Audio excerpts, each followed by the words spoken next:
Hi, and welcome to Cat and Dogs on Wheels. Cat and RJ here, hanging in our bus today because it is too windy to record outside.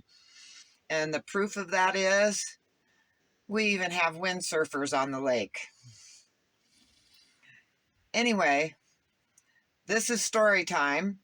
I'm back at Ashurst Lake, but I'm going to back up to the last video where I had just gotten the knock on the door and I had to leave this area, but I stayed at the campground because I wasn't boondocking in the forest. I stayed at the campground through the holiday weekend, and then I went to Williams for 2 weeks. That was the plan. And I was going to hang there and then come back to the lake. Well, you know how life happens and things change. Yeah, we made it to Williams, to Dogtown. Beautiful place. I had a great campsite and I got lucky finding this one. Williams gets a lot more rain than Flagstaff. A lot of the dirt roads that come off the main gravel road, they either come off to campsites or they come off to dirt roads that have campsites along the dirt roads. So there's a lot available out here. But when I came here, a lot of those places were still really muddy and had big puddles of water still. So there's no way I could drive through those and not risk getting stuck. Those were out no matter what other conditions there were. So the next, I'm looking for something that has enough sun for me to get my solar, but also has a decent amount of cell. Well, when I was coming through here, I went all the way to the end where it said 4 miles to Williams. Since there was nothing on my way back down, I figured, okay, now I need to head out and I'm going to have to go to a completely different area to look. When I was driving in, I saw this spot and I thought, oh my God, that's the perfect spot. I checked my phone, 4 bars of cell, and as you can see, plenty of sun. It's opened up to where I have more than enough sun to keep everything full. But it had like 3 big caravan truck and trailer things parked here. So I was like, okay, yeah, the one perfect spot. Well, when I'm driving back, I'm coming back and they had completely cleared out. So I didn't have to go looking somewhere else. I completely jumped on it. Settled in for 2 weeks. The bloom was just starting there. It was like the fall super bloom was getting ready to go. There was lots of different little flowers, but there were fields of this tall spiked flower, and I checked it out, and it was white, and it was getting ready to bloom. So I figured we were going to be seeing a beautiful, massive super bloom, and I discovered it's going to be white daisies. Only it's not like our regular little white daisies that you see here. It is like a stalk with massive clusters of daisies. So I was really excited about seeing that bloom. And we had camp visitor, which was this beautiful deer. And RJ was very excited about that because he's been missing his cows that we had when we were boondocking here by Ashurst Lake. And there were lots of honeybees out there pollinating all the different flowers and waiting for this big super bloom. Plans changed. RJ was acting slightly off. He was eating and drinking and pooping and peeing all fine. He was doing what I thought he was clearing his throat. Sort of like, when guys hack up spit, like going and then spitting it. Well, RJ was doing the part, and then just sort of slime and drool would come out of his mouth. So I thought he was clearing his throat. Then I noticed he was also drooling more than normal. I mean, I know how much he drools, and I know when he drools and why he drools. And this was just sort of a constant drooling. And his energy level was a little down. When it's just me and RJ, and I say, you want to go for a walk? And he says yes. And I let him lead when we're out in the wilderness, and you don't have to be on a leash or anything. And I let him lead, and he wanders around and does his sniffing and everything. And then when he's ready, done, and go back to the bus, he goes back to the bus. But those walks are usually at least an hour. Well, what he was doing was going outside to do his business, but then he wasn't interested in walking. He just wanted to come back in and lay down. So his energy level was lower than normal. After we'd been there, probably about 4 days, 5 days, suddenly he was really sick. He was obsessed with eating grass. All he would do, well, he was still eating his food, but when he was outside, all he wanted to do was eat grass, and he would gorge on grass, and then he would vomit it up. But instead of just, vomiting up some grass with that yellowish slime, he was vomiting up foam with the grass. So there was like a pile of foam like this big around and this tall. Of course, it had tons of grass in it too, but it was this white fluffy foam.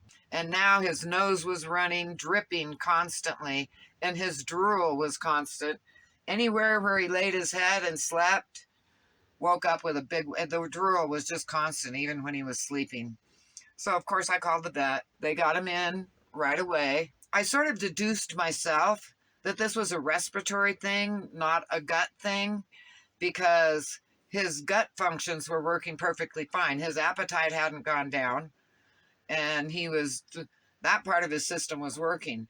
Then I started worrying, what if he has pneumonia or valley fever? Valley fever was my biggest fear, but I lost my first Great Dane to valley fever. He could not recover even with the medication. So I was very worried about that. Plus, whenever RJ's off, I worry about cancer, because cancer is one of the things that Great Danes are prone to. And the vet was in Flagstaff, a really good vet.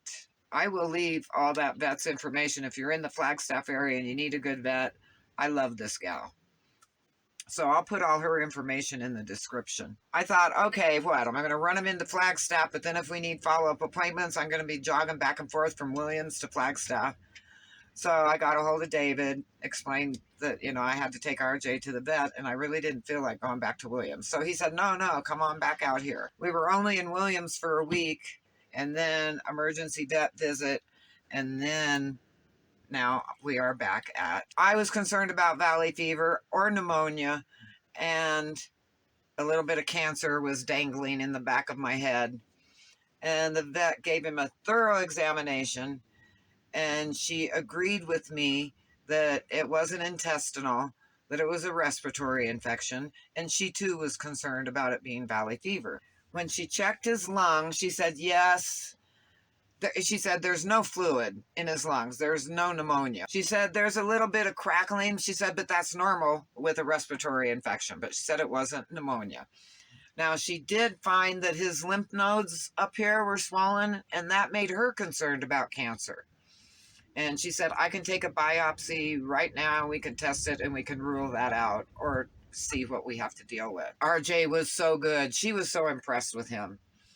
And normally, because she said it is painful. I mean, they stick a needle in there and jab it around and suck up tissue samples from the lymph node.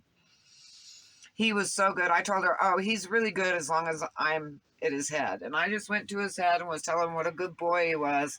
And she got the whole biopsy done. He didn't even flinch. He just didn't take his eyes off mine. And I just kept telling him what a good boy he was. She also said, if we end up doing x-rays, she goes, I can say that I would be comfortable. I don't think we'll have to knock him out. She goes, I think I can just have you come in with us and get them all set up and ready, and we'll be able to do the x-rays, which, my boy, and it wasn't cancer. So she said, good. She goes, it is normal. Lymph nodes can swell up when you have an infection, but she just wanted to make sure. So now we're just down to, is it valley fever? Or is it just a respiratory infection? There's the valley fever test, $360 just for the test. Her remedy to the situation, she understood my finance, and her suggestion was, what we can do is we'll put him on antibiotics for 2 weeks. She said, if he responds to the antibiotics, it's not valley fever. Lo and behold, he responded after, he takes one every 12 hours. And after 2, no longer eating grass and throwing it up, not even paying any attention to grass. The snotty nose was gone. The excessive drooling was gone. And he still has a little bit of cough. Whew. Dodged a bullet there. It wasn't valley fever. Now just drooling his normal drool and asking to go on walks. I have to take a break here and show you what we came back to here. We came back to this amazing, biggest super bloom I have ever seen. Breathe out, hey, come alive. Breathe in, breathe out. Look at the colors,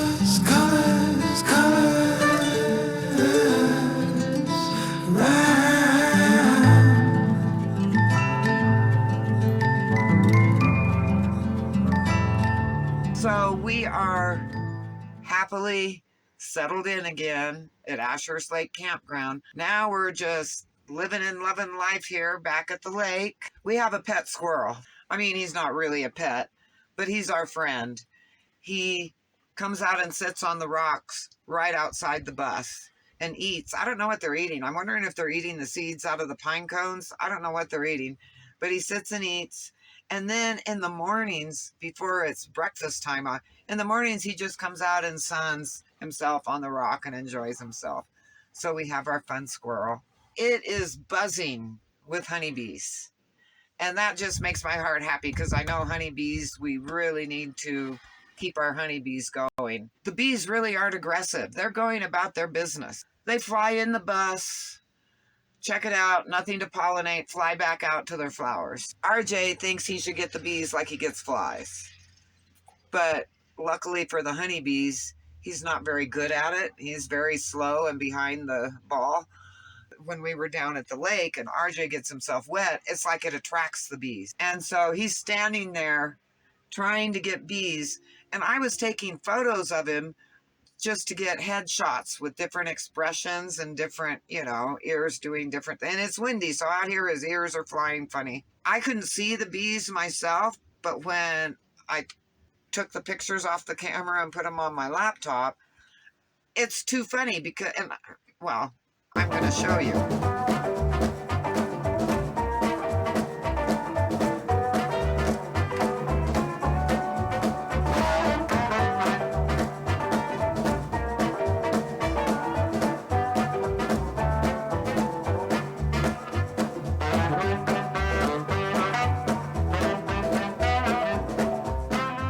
So no bees were harmed during these pictures. Bullet dodged with RJ, but let me tell you guys, I was stressing out.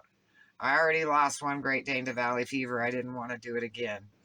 Now, they don't have a vaccine for valley fever yet, but they're working on it. And when Mary Googled it, the vaccine is made. They've just been still doing tests for side effects and see what to expect there. They expected to release the vaccine in 2024, but it's still not released. So I'm imagining sometime in 2025, we'll get that valley fever vaccine. And oh, what a relief that will be to be able to vaccine my dog against it and not worry about him getting valley fever. Arizona is sort of a hotbed for it. No valley fever in this bus. I know quite a few of you are planning on going to courtside. I'm very excited about that because I'm very excited to see everybody again, and I'm excited to see some of my viewers that I haven't met yet that are planning to go to courtside. So I hope life is treating you as well as it's treating me. I can't believe we're already into fall. I mean, it's definitely fall weather up here. I figure that these winds are just acclimating us to courtside, because that is one thing in courtside. It's a windy winter. So till next time, stay safe, safe travels, and I'm very excited to see all of you in courtside that are planning on coming to courtside. And those of you who aren't, maybe you should think about it.